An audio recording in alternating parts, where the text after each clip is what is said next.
ini yang Ini kena. abang ini. Mana abang? Mana bang? Menurut abang kereta dia yang mana? Ini kena stangnya nih, tengok nih lecet nih stangnya. Ya, ini lecet ya. Kena ini dulu. Bang, Aji Mumpung, pria peras anak kecil usai mobilnya diserempet. Kerusakan lama ikut diminta ganti rugi. Viral di media sosial, pengemudi mobil diduga peras anak kecil yang serempet mobilnya. Ia meminta biaya ganti cukup besar. Pengemudi mobil itu pun sampai cekcok dengan beberapa orang yang ada di dekat lokasi kejadian. Awalnya, pengemudi merasa dirugikan mobilnya terserempet motor. Dalam video yang diunggah akun Twitter Sosmed Keras, kejadian bermula saat mobil diserempet pengendara sepeda motor sampai pengendara itu jatuh.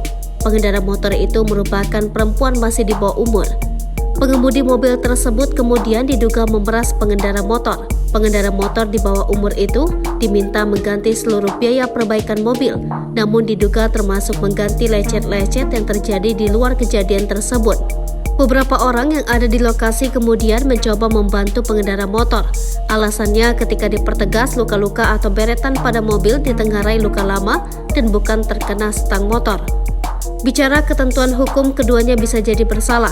Pengendara motor tidak pakai helm dan masih di bawah umur yang pasti tidak punya SIM.